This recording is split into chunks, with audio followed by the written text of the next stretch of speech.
What is up? Welcome to my channel. My name is Layla Hormozi. I'm co-CEO of Acquisition.com, which is a portfolio of companies that's about 85 million per year in revenue. And the goal of my channel is really to get you from wherever you're at in your business to between 3 and 10 million in revenue for free. That being said, topic of the day is something that's been really kind of reemerged in like the business world right now, probably because of the absurd increase in gas prices, which is the minimum wage increase that is kind of looming in the background that was talked about in 2021. And basically what that is, if you don't know, is right now the minimum wage is $7.25 and it's set to be $15 an hour in 2025, incrementally increasing until that point. And so that being said, the minimum wage has increased 22 times since 1938. So this is frequent. What does it mean is kind of the question. I think obviously everybody knows that anyone that has hourly employees, their margins are going to suffer. But I think a lot of people that don't have hourly employees wonder how this is going to affect them. And so just to kind of explain, if there's higher state minimum wages, then the minimum salary for an employee to be exempt is going to change.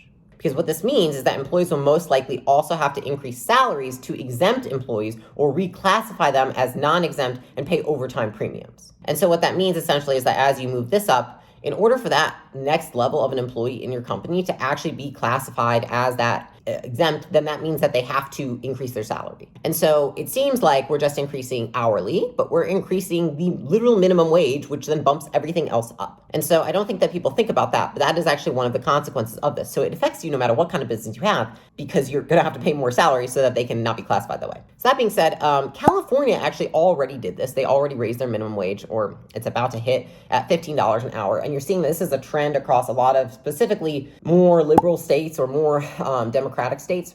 They're trying to push for this. And with this, you actually see, I don't really think it's done well for California because a lot of businesses are moving out of California. It was like their worst year since like I can't remember with people, the amount of businesses that moved out for that reason. I specifically see it. I live in Las Vegas and I can tell you every new person is from California, and it's because they have a business. They don't want to deal with that. And so that being said, what I kind of want to break down are, the arguments to why this is good, the arguments to why this is bad, and then what it means for you as a business owner and what you can do about it, right? Because I think a lot of people are like, well, then you can't stop this. But what can I do if I am somebody who this is going to completely ruin my margin as a business? And so we'll talk about that. So the argument for this being a good thing is essentially that, the cost of living has increased. Nobody can deny that. The price of gas, the cost of housing is going to increase 11%. It makes sense that wages go up. I don't necessarily disagree with this in isolation. Without any context, though, I don't agree with it. So that being said, in isolation, I agree with the theory. In context to what's happening in the world, I don't agree with doing it right now. But that being said, what they're saying is that you want to make sure that workers' pay keeps up with inflation, yada, yada. That part makes sense. Just in context with everything that's happening, it does not. Second is that this encourages spending, which I think, again, is normally a good thing.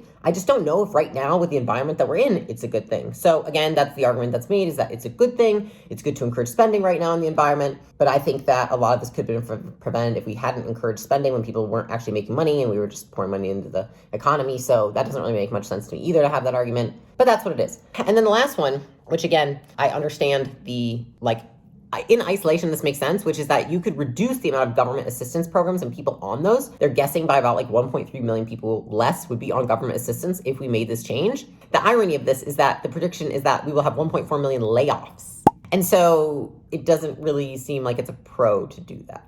That being said, I don't obviously agree with this. And I don't agree with this because I think that it's not the root cause issue. I think that this, increasing the minimum wage is just it's a symptom of a greater issue. And we need to solve that issue rather than trying to solve the symptoms, because the more time that we spend trying to solve the symptoms, the more we fuck up this economy. And so that's how I feel right now. That being said, what are the cons to this, right? Well, the con, I just stated the first one, which is actually the prediction that there's going to be more layoffs. And historically speaking, if you look at the employee hiring cycle and layoffs, every time you do a minimum wage increase, the hiring cycle slows down and the layoffs increase. And so this is just something that's happened nearly every time we've increased minimum wage. And it's because it encourages employees to invest in technology and other resources rather than hiring people. They're not looking at this as a business owner would. A business owner looks at this and says, what is my most costly resource? What is my most costly overhead? It is typically labor. And so now they're saying, we're going to make your biggest piece of overhead even more expensive. In fact, we're going to double it. Now the employers are going to say, well, shit, I got to figure out a different way to, solve this problem. So I think what most people don't realize is that then people are just going to look overseas. They're going to look at contractors and they're going to look at technology. And so I actually see that as not doing what people would like it to do. People are going to hire less people. They're going to find alternatives. And with the way technology is going nowadays, that is much more likely than it was in the past. And so I think that this is much more likely to be harmful than helpful. this time specifically than it would have been in the past. The third thing, or reason that I would say this is not good,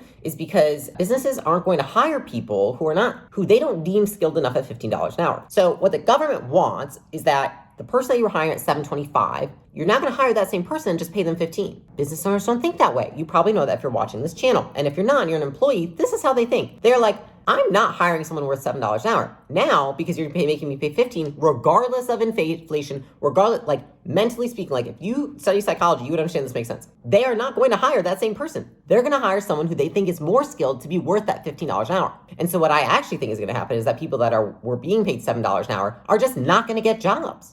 And so you're now creating more opportunity for people who are worth $15 an hour. That could be a pro. That's pretty much the only thing I see as a pro, is for those people who are worth $15 an hour, you probably have more opportunities to get a job. But for those that are worth 7 or worth 10 or 12, where are they going to go? If they're not worth, if an employer can't say that I'm going to get a positive return on my investment from this employee, which guess what? That's the way business works. You have to make a profit on the employees in your business. Otherwise, the business doesn't have profit and the business, it doesn't run.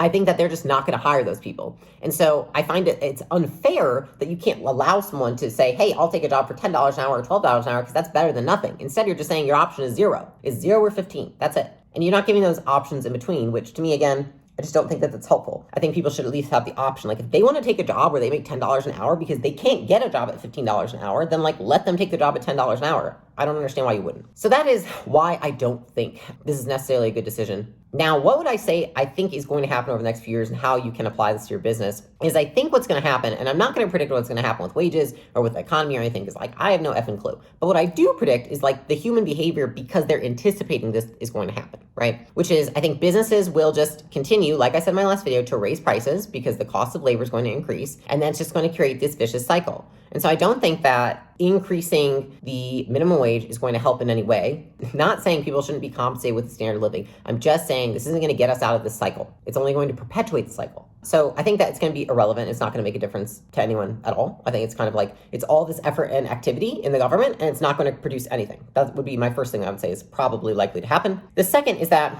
people are going to invest in technology, outsource work, and contract work, because they can pay them less than $15 an hour. And then technology, they were going to automate other people's work with it. If you look at like some of the biggest investments in big tech right now, it's in automating human work. And it's mostly those people that are hourly. And so I think it's just going to accelerate that cycle. And it's going to be happening even faster because it's being in higher demand. And more resources are going to go towards it. More investors are going to invest in these kinds of things because business owners are always going to try and find an arbitrage between what the employee is paid and what they are making on that employee from the labor. And then really the question is, what do you do if you are a business that does have hourly employees or is going to be affected by this, which most people, especially if you have low profit margins, this is going to affect you? I would say you really have 3 options. The first is obviously investing in technology. You know, there are a lot of people. I have a friend, for example, who his business, the last business he had about 70 people in it. And he said, my next initiative is that my next business, I will need, until we get to, I think it was 3 million per year, I want to have 0 employees. And so far, he's making it work. And the reason is that it's all the technology that's being built into the business, which is absolutely feasible. I think more people are going to challenge themselves to think that way, and they're going to be able to come up with solutions to essentially eliminate these kind of workers. If you look right now, they have tons of different options for this, even with creative work that's paid by the hour. Like copywriting, for example, there's all sorts of technology coming out that's AI copywriting. And I can tell you, I've used some of it. It's better than a lot of people I've hired. So I think those options are going to become more relevant. There's going to be more funding put towards those companies, and more people are going to be investing in them faster. And it's going to just accelerate that trend in the workplace. The second thing is that I think that people are going to do more project-based work. If you look at like the blockchain Web3 and where things are going over there, a lot of the work is paid by project. And I think that that trend could seep over into the normal world of work where employers say, I'm not going to pay someone by the hour, I'm going to pay someone by project. And so it's going to be more contractor work, which allows them to like net pay less than they would for that hourly employee that would be doing that job. And then the third thing